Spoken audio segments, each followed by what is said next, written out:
Il était une fois, dans un village lointain, une belle fille nommée Kashi. Kashi n'était pas comme les autres filles. Elle aimait jouer et faire des choses que les garçons faisaient habituellement. Elle aimait chasser et nager. Kashi suivait les garçons dans la forêt avec son petit arc et ses flèches en disant « Moi aussi, je peux chasser ». Elle plongeait dans la rivière, ses rires résonnaient alors qu'elle nageait avec les garçons. Tout le monde dans le village admirait son courage et son intelligence. Les parents de Kashi étaient fiers mais aussi inquiets. Ils lui disaient souvent « Kashi, fais attention, tout n'est pas sûr ». Mais Kashi souriait et disait « Ne t'inquiète pas maman, ne t'inquiète pas papa, je suis forte et intrépide ». Le courage de Kashi l'a rendue très populaire. Les enfants se rassemblaient autour d'elle pour écouter ses récits d'aventure.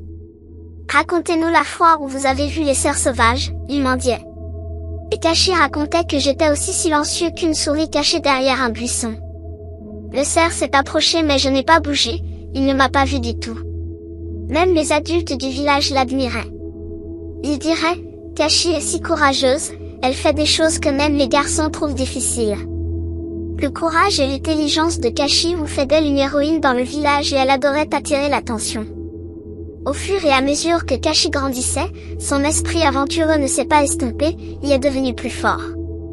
Elle adorait tester les limites, disant souvent, je veux voir ce qui se passe si je fais ça.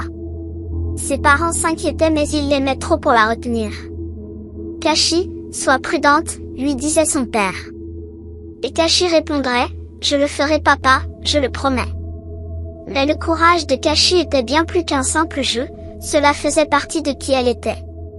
Elle croyait qu'il fallait tester les anciennes méthodes et remettre en question les traditions. Pourquoi devrions-nous avoir peur? Elle demanderait.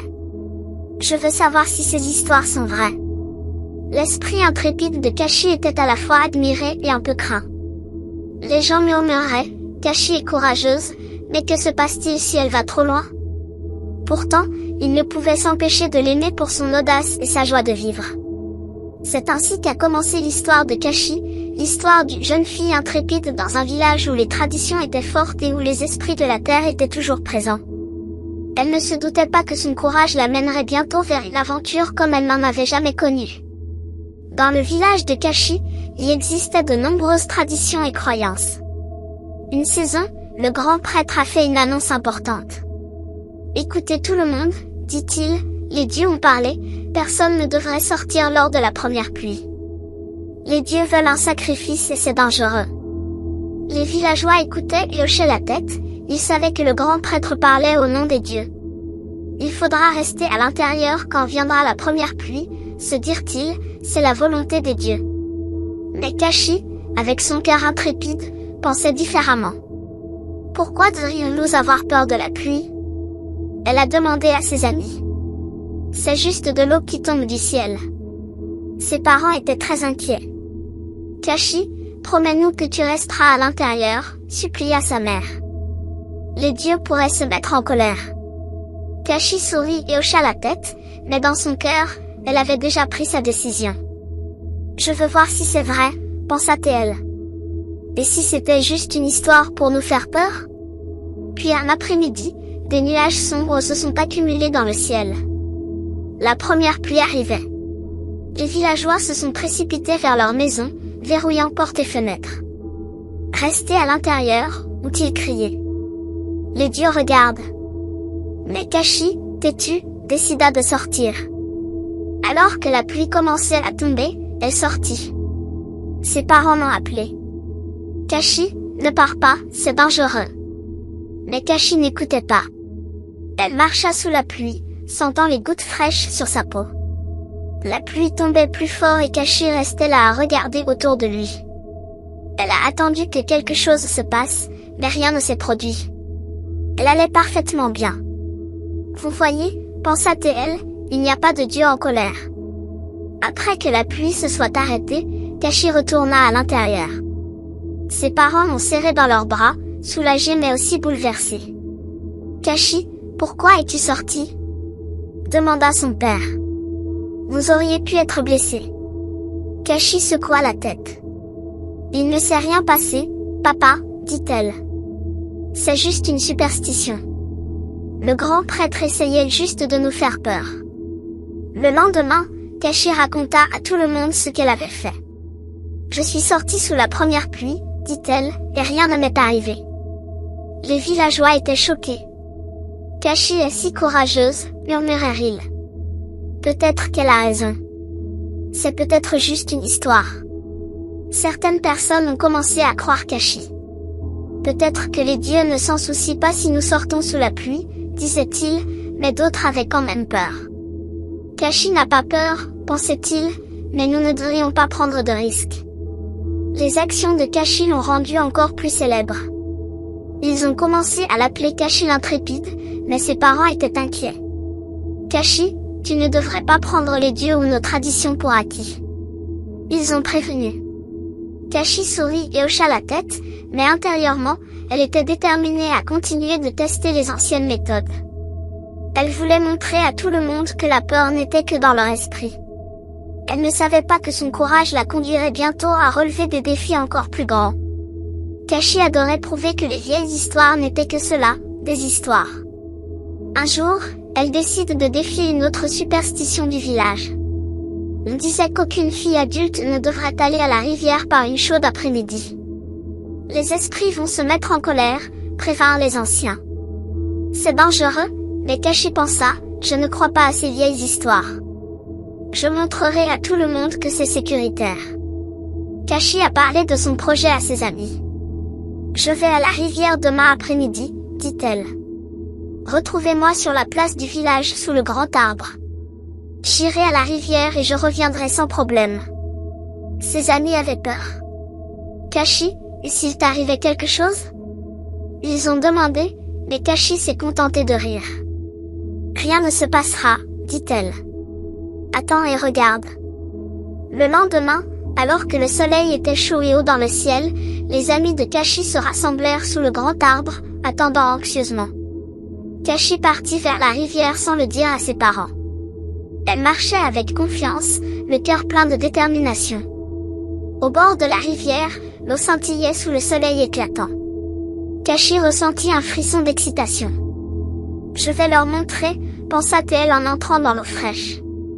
Ses amis attendaient et attendaient. Elle devrait être de retour maintenant, dit l'un d'eux. Ils devinrent de plus en plus inquiets à mesure que les minutes se transformaient en heures. Peut-être que quelque chose de grave s'est produit, a suggéré un autre ami, la peur s'insinuant dans leur voix. Alors que le soir approchait, les amis de Kashi ne pouvaient plus attendre. Ils se sont précipités chez ses parents et leur ont raconté ce qui s'était passé. Kashi est allée à la rivière, disent-ils, et elle n'est pas revenue. Son père rassembla immédiatement quelques hommes et ils se précipitèrent vers la rivière, le cœur battant d'inquiétude. Mais juste au moment où ils atteignaient le chemin menant à la rivière, ils virent Kashi revenir, souriante et heureuse, avec Kazali, le tireur de vin populaire, à ses côtés. Kashi, où étais-tu? Demanda son père, le soulagement et la colère se mêlant dans sa voix. J'étais au bord de la rivière avec Kazali, répondit Kashi. Nous parlions et j'ai perdu la notion du temps. Kazali hocha la tête, souriant à Kashi avec admiration. Elle est courageuse, dit-il. Je n'ai jamais rencontré quelqu'un comme elle. Le père de Kashi soupira de soulagement, mais la prévint également sévèrement. Kashi, tu ne dois plus refaire de telles choses. Respectez nos traditions, même si vous n'y croyez pas. Kashi hocha la tête, même si intérieurement elle était toujours sûre d'avoir raison. Le lendemain, dit-elle à ses amis, rien ne s'est passé à la rivière. C'est juste une histoire pour nous faire peur. Ses amis étaient émerveillés et un peu envieux. Tu es si courageuse, Kashi, dirent-ils. Nous aimerions pouvoir être comme vous. À partir de ce jour, Kashi et Kazali ont commencé à passer plus de temps ensemble. Kazali admirait son esprit intrépide et son audace. Bientôt, ils tombèrent amoureux et se marièrent, pour le plus grand plaisir du village. Le courage de Kashi avait gagné son amour et elle était heureuse. Mais le doyen du village l'a quand même conseillé de respecter les anciennes pratiques. Kashi, disait-il, il y a des choses que tu ne comprends pas. Kashi hocha poliment la tête, mais elle avait déjà pris sa décision. Elle continuerait à remettre en question les vieilles croyances et à montrer à tous qu'il n'y avait rien à craindre. Elle ne le savait pas, son plus grand test était encore à venir. Dans le village de Kashi, il y avait un festival spécial chaque année. C'était la fête des mascarades, une époque où le village célébrait avec de la musique, des danses et des costumes colorés. Les hommes se sont habillés en mascarade, esprit des ancêtres et ont défilé dans les rues. Mais il y avait une règle importante, aucune femme ne devait voir la mascarade. Les anciens disaient que les esprits seraient en colère si une femme voyait la mascarade. C'est une tradition sacrée. À l'approche de la fête, le village bouillonnait d'excitation. Les hommes préparèrent leurs costumes et les femmes se préparèrent à rester à l'intérieur. N'oubliez pas, rappelaient les anciens, qu'aucune femme ne doit assister à la mascarade. Kashi, cependant, pensait différemment. Je ne crois pas à ces superstitions, dit-elle à Kazali. Je veux voir la mascarade. Kazali était inquiet. Kashi, c'est une tradition sérieuse. S'il vous plaît, ne le prenez pas à la légère. Mais Kashi était déterminée. Je prouverai que rien de mal n'arrivera, a-t-elle déclaré. Le jour de la fête, le village était rempli du son des tambours et des flûtes. Les hommes, vêtus de leurs costumes colorés, ont dansé dans les rues. Les femmes, comme le veut la tradition, restaient à l'intérieur, écoutant les bruits de l'extérieur. Kashi resta dehors sur son porche, observant les préparatifs. Ses voisins l'ont interpellé. Kashi, entre, la mascarade approche. Mais Kashi ne bougeait pas. Je verrai la mascarade, se dit-elle. Alors que les tambours devenaient plus forts, signalant l'approche de la mascarade, le cœur de Kashi battait plus vite. Elle était à la fois excitée et nerveuse. Ce n'est qu'une tradition, pensa-t-elle. Je n'ai pas peur. Juste au moment où la mascarade était sur le point de passer devant sa maison, les hommes l'ont vue et ont crié, Kashi, entre. Ce n'est pas une blague. Kashi entra rapidement dans sa maison, mais elle ne put s'empêcher de jeter un coup d'œil par la fenêtre. La mascarade passait, son costume coloré scintillant au soleil. Kashi retint son souffle, attendant que quelque chose se passe, mais rien ne se produisit. Elle allait parfaitement bien. Voyez-vous, pensa-t-elle, il n'y a rien à craindre. Le lendemain, Kashi avait hâte de partager son expérience. Elle rassembla les femmes et dit, j'ai vu la mascarade par ma fenêtre et rien ne m'est arrivé. C'est juste une superstition.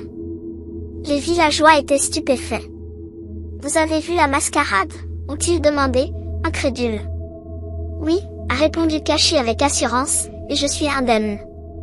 Les hommes qui l'avaient vu regarder par la fenêtre ont confirmé son récit. C'est vrai, disait-il. Kashi a vu la mascarade et elle va bien. Certains villageois ont commencé à remettre en question cette vieille croyance. C'est peut-être juste une histoire pour nous faire peur, murmurèrent-ils entre eux. Mais les anciens et les principaux sacrificateurs n'étaient pas contents. Ils s'approchèrent de Kashi avec des visages sévères. Kashi, disait-il, tu dois respecter nos traditions. Certaines choses ne sont pas censées être contestées. Kashi hocha la tête, même si elle ressentait intérieurement un sentiment de victoire. Je les ai encore montrés, pensa-t-elle. Il n'y a rien à craindre. La vie dans le village est revenue à sa routine, mais les actions de Kashi ont fait sensation. Les gens ont commencé à s'interroger sur d'autres traditions et superstitions. Tout ce qu'on leur avait appris était-il vraiment vrai? Kashi et Kazali ont continué leur vie heureuse ensemble, mais la curiosité et le courage de Kashi ont toujours persisté. Elle était prête à défier la prochaine superstition, sans savoir que sa plus grande épreuve était encore à venir. Une épreuve qui entraînerait des conséquences inattendues. Le village observait et attendait, se demandant ce que Kashi ferait ensuite et ce que les dieux auraient à dire de son courage intrépide. Un mois après la fête des mascarades, la vie au village semblait calme. Kashi était maintenant enceinte de 8 mois et tout le monde était enthousiasmé par la naissance prochaine. Kazali était particulièrement heureux, plaçant souvent sa main sur le ventre de Kashi et sentant le bébé donner des coups de pied. Notre enfant sera aussi courageux que vous, disait-il en souriant. Par un après-midi ensoleillé, Kashi ressentit une vive douleur au ventre. Il est temps, pensa-t-elle, alors que la douleur devenait plus forte. Elle a appelé Kazali. Le bébé arrive. Kazali se précipita à ses côtés et la nouvelle se répandit bientôt dans tout le village. Kashi est en train d'accoucher, ont déclaré les gens rassemblés devant chez elle. Les sages-femmes du village sont arrivées rapidement pour l'aider, et la mère de Kashi était là, lui tenant la main et priant. Kashi a eu du mal à accoucher pendant une journée entière. Les douleurs étaient intenses et elle criait d'agonie. « Attends, Kashi, dit sa mère. Tu es fort, tu peux le faire. » Le village était rempli de murmures anxieux. « Pourquoi cela prend-il autant de temps ?» se demandait-il. Kazali était dehors, faisant les 100 pas, l'inquiétude gravée sur son visage. « S'il vous plaît, qu'il soit en sécurité, » a-t-il prié. Finalement, après des heures de travail, le bébé est né. Mais lorsque les sages-femmes ont regardé l'enfant, elles ont eu le souffle coupé. « Qu'est-ce que c'est ?» demanda faiblement Kashi, essayant de voir. Les sages-femmes hésitaient, le visage pâle. « Kashi, tu as donné naissance à une mascarade, » murmurait-il, la voix tremblante. Kashi n'en croyait pas ses yeux. Le bébé qu'elle tenait n'était pas un enfant normal, mais une mascarade, tout comme celui qu'elle avait vu pendant le festival. Son corps minuscule était enveloppé dans un tissu coloré et chatoyant et son visage était recouvert d'un petit masque au design complexe. Le cœur de Kashi se serra. « Non !» cria-t-elle, les larmes coulant sur son visage. « Pourquoi cela arrive-t-il » Kazali s'est précipité à l'intérieur et quand il a vu le bébé masqué, il est resté sans voix. « C'est parce que tu as défié les dieux, » dit-il doucement, les yeux remplis de chagrin. « Vous avez regardé la mascarade, et maintenant notre enfant est une mascarade. » La pièce était remplie d'un silence sévère. Personne n'avait jamais vu quelque chose de pareil auparavant. Kashi tenait le petit bébé masqué, les larmes coulant sur son visage. Les sages-femmes et sa mère restaient figées, incapables de comprendre ce qui venait de se passer. Kazali, toujours sous le choc, regarda Kashi avec un mélange de chagrin et de colère. « Kashi, c'est parce que tu n'as pas respecté nos traditions, » dit-il doucement. « Tu as toujours pensé que tout n'était qu'une histoire. » Le cœur de Kashi se brisa encore plus aux paroles de Kazali. Elle sanglotait. « Je suis vraiment désolée. Je ne pensais pas que cela arriverait. » Les quelques personnes présentes dans la pièce échangèrent des regards inquiets. Le grand prêtre, debout près de la porte, secoua lentement la tête. « C'est un signe des dieux, » dit-il. « Les esprits ne sont pas à prendre à la légère. » Kashi, désespérée et effrayée, regardait les gens autour d'elle. « S'il vous plaît, supplia-t-elle, gardons cela secret. Dites aux villageois que j'ai perdu le bébé. Je ne peux pas le faire savoir à tout le monde. » Les sages-femmes et sa mère hésitèrent, mais le grand prêtre parla avec fermeté. « Kashi, les dieux nous ont déjà parlé. Les villageois le sauront. » La mère de Kashi, les larmes aux yeux, supplia le grand prêtre. « N'y a-t-il pas d'autre moyen? Ne pouvons-nous pas la protéger de ce sort ?» Le grand prêtre soupira profondément. « Les dieux ont fait connaître leur volonté. Nous ne pouvons pas le cacher. Cela entraînerait un malheur encore plus grand pour nous tous. » Dehors, les villageois attendaient des nouvelles avec impatience. Lorsque le grand prêtre et les autres sortirent, leurs visages racontaient l'histoire avant même qu'un mot ne soit prononcé. « Ce qui s'est passé ?» demandèrent les villageois en se pressant. Le grand prêtre leva la main pour demander le silence. « Kashi a donné naissance à une mascarade », a-t-il annoncé. Des halètements et des murmures se répandirent dans la foule. C'est une conséquence de ses actes, de son mépris de nos traditions. Kashi, toujours à l'intérieur, entendit les réactions des villageois. Elle sentit son mur s'effondrer. Kazali lui tenait la main, le visage pâle. « Nous allons nous en sortir », a-t-il déclaré, mais sa voix manquait de conviction. Le lendemain du jour où Kashi a donné naissance à la mascarade, les anciens du village se sont rassemblés devant sa maison. Menés par le grand prêtre, ils affichaient des expressions solennelles, sachant qu'ils avaient une décision difficile à prendre. Les dieux les avaient déjà informés de la naissance de la mascarade et ils devaient maintenant agir. Le grand prêtre frappa à la porte et Kazali l'ouvrit, le visage gravé d'inquiétude. « Les anciens sont ici pour parler avec Kashi, » dit le prêtre en chef. Kazali hocha la tête et s'écarta, permettant aux anciens d'entrer. Kashi était assise dans un coin, berçant son bébé masqué, les yeux rouges à force de pleurer. Elle leva les yeux alors que les aînés approchaient, son cœur battant la peur et le chagrin. Le grand prêtre s'avança, la voix ferme mais l'empreinte d'une pointe de tristesse. « Kashi, commença-t-il, tu as défié nos traditions et la volonté des dieux. Dès votre plus jeune âge, vous avez remis en question nos croyances, les considérant comme de simples superstitions. » Le père de Kashi se tenait à côté d'elle, lui tenant la main tandis que son père se tenait derrière, le visage sévère mais peiné. La pièce était silencieuse, à l'exception de la douce respiration rythmée du bébé masqué. « Vous avez franchi une ligne, » poursuivit le grand prêtre. « Les dieux ont manifesté leur mécontentement à travers la naissance de votre enfant. Ce n'est pas un enfant normal mais une mascarade, un esprit et un tel être ne peuvent pas vivre parmi nous. » Des larmes coulèrent sur le visage de Kashi. « Je suis désolée, » murmura-t-elle, la voix tremblante. « Je ne voulais pas que ça arrive. » Les anciens secouaient la tête, leur visage étant mêlé de déception et de chagrin. « Il est trop tard pour s'excuser, » a déclaré un ancien. « Les dieux ont parlé et nous devons tenir compte de leur avertissement. » Le grand prêtre inspira profondément. « Kashi, tu dois quitter le village. Vous irez dans la forêt épaisse et y vivrez, loin de tout le monde. C'est le seul moyen de rétablir l'équilibre et la paix. » Les parents de Kazali et Kashi se tenaient devant les aînés, le visage rempli de désespoir. « Veuillez reconsidérer votre décision, » supplia Kazali. Kashi ne voulait pas défier les dieux, elle voulait seulement comprendre.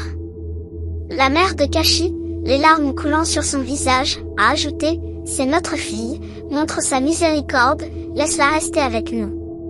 Nous assumerons la responsabilité de ses actes. » Les anciens, au visage sombre, secouaient la tête. « La décision est définitive, » a déclaré le grand prêtre. « Les dieux ont parlé et nous ne pouvons pas aller contre leur volonté. Kashi doit quitter le village. » Kashi, debout à une petite distance, écoutait les supplications de ses proches, le cœur lourd de chagrin. Elle savait que la décision ne changerait pas. Les dieux avaient fait connaître leur volonté et le village devait suivre. Avec un profond soupir, Kashi commença à emballer ses affaires. Elle n'a pris que ce dont elle avait besoin, sachant qu'elle devrait voyager léger dans l'épaisse forêt.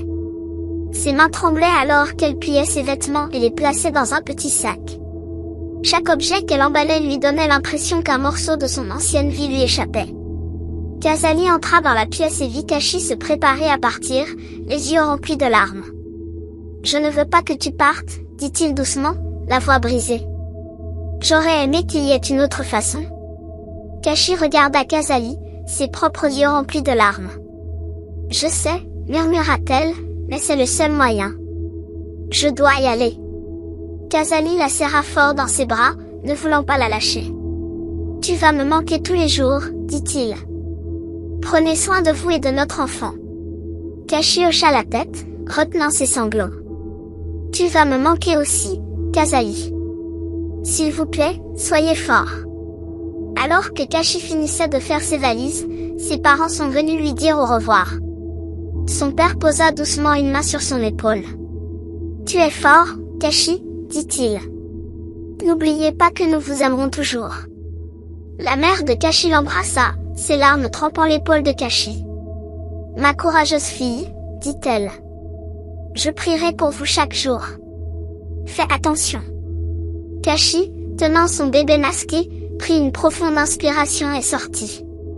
Le village était silencieux, les villageois observaient, avec un mélange de tristesse et de respect.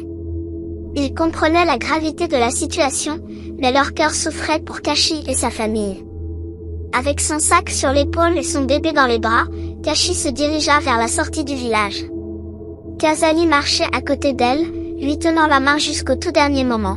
« Je t'aime, » murmura-t-il une dernière fois. « Je t'aime aussi, » répondit Kashi, la voix tremblante. « Au revoir, Kazali. » Alors que Kashi franchissait les limites du village et pénétrait dans la forêt épaisse, elle ressentit un profond sentiment de perte. Les arbres se refermèrent autour d'elle, leurs ombres projetant une obscurité fraîche sur le chemin devant elle. Elle laissait derrière elle tout ce qu'elle avait jamais connu, s'aventurant dans l'inconnu avec seulement son courage et son enfant. Les villageois regardèrent jusqu'à ce que Kashi soit hors de vue, le cœur lourd sous le poids des adieux. Les anciens, debout solennellement, savaient qu'ils avaient fait le nécessaire, mais cela n'atténuait en rien la tristesse du moment. Kashi s'enfonça plus profondément dans la forêt épaisse, le cœur lourd du fardeau de ses actions. Les arbres étaient hauts et denses, leurs branches créant une canopée qui ne laissait passer que des éclats de soleil. L'air était frais et rempli de bruissements de feuilles et d'appels d'animaux lointains. Kashi tenait son bébé masqué contre elle, ressentant à la fois peur et détermination. Les jours se sont transformés en semaines alors que Kashi errait à travers la forêt, à la recherche d'un chez-soi. Elle trouva une petite clairière au bord d'un ruisseau, où l'eau était claire et fraîche. « Ce sera notre maison », murmura-t-elle à son bébé, qui la regardait avec son petit visage masqué. Kashi a construit un petit abri en utilisant des branches et des feuilles. C'était simple, mais cela offrait une protection contre les éléments. Elle accueillit des bailles, des fruits et des racines pour se nourrir, apprenant ainsi à survivre dans la nature. Chaque jour était un combat, mais la détermination de Kashi la maintenait. Elle pensait souvent à Kazali et à sa famille, leur visage lui donnant la force d'endurer. Un soir, alors qu'elle était assise au bord du ruisseau, Kashi réfléchissait à sa vie et au choix qui l'avait conduite à ce point. « J'étais tellement sûre de moi », murmura-t-elle. « Je pensais que je connaissais mieux que les traditions, mais maintenant je vois que certaines choses dépassent notre compréhension. » Au fur et à mesure que les saisons changeaient et que les années passaient, Kashi vivait ses jours dans l'épaisse forêt. Elle a élevé son enfant masqué avec amour et soin, trouvant du réconfort dans la beauté tranquille de la nature. La forêt est devenue sa maison et elle a appris à vivre en harmonie avec elle, dans le respect des esprits et des traditions qu'elle défiait autrefois. De retour au village, l'histoire de Kashi est devenue une puissante légende. Les aînés rassemblaient les enfants et leur parlaient de la jeune fille intrépide qui défiait les dieux. « Écoutez bien, dirait-il. C'est l'histoire de Kashi, qui pensait connaître mieux que nos traditions. » Les enfants écoutaient avec de grands yeux les aînés raconter les aventures de Kashi et les conséquences de son incrédulité. « Elle ne croyait pas au pouvoir des dieux, disaient les anciens, et elle en a payé un lourd tribut. » Les villageois ont appris de l'histoire de Kashi. Ils ont compris que leurs traditions et leurs croyances n'étaient pas seulement de vieux contes, mais aussi des enseignements importants qui les liaient à leurs ancêtres et aux esprits de la terre. Respectez nos voix, rappelaient les anciens, car elles nous guident et nous protègent. L'histoire de Kashi est devenue une mise en garde transmise de génération en génération. Les parents ont dit à leurs enfants, « Rappelez-vous Kashi, ne prenez pas nos traditions à la légère, tout n'est pas une superstition. » La morale de l'histoire de Kashi était claire, ne prenez jamais les traditions du pays comme une plaisanterie, tout n'est pas une superstition. Si vous entrez sans autorisation, vous pourriez vous retrouver avec de terribles conséquences. La vie de Kashi était un témoignage de cette vérité, un rappel d'honorer et de respecter les voix de leurs ancêtres. Alors que les étoiles scintillaient dans le ciel nocturne, Kashi ressentit un sentiment d'épanouissement. Elle avait retenu la leçon et l'avait transmise à son village. Son histoire perdurera, un phare de sagesse pour les générations à venir. Ainsi, le conte de Kashi est devenu un élément précieux du patrimoine des villageois, une histoire de courage, de conséquences et du pouvoir durable de la tradition. Les villageois n'ont jamais oublié les leçons de la vie de Kashi, honorant leur culture avec respect et compréhension, sachant que certaines choses ne devaient pas être remises en question. J'espère que vous avez apprécié le conte. Si tel est le cas, aimez la vidéo, partagez-la avec votre famille et vos amis, commentez-la, et n'oubliez pas de vous abonner à la chaîne et d'activer la cloche de notification pour des histoires plus enchanteresses comme celle-ci. Au revoir. Veuillez vous abonner à ma chaîne et partager pour inviter quelqu'un. Que Dieu te bénisse pour ton espèce.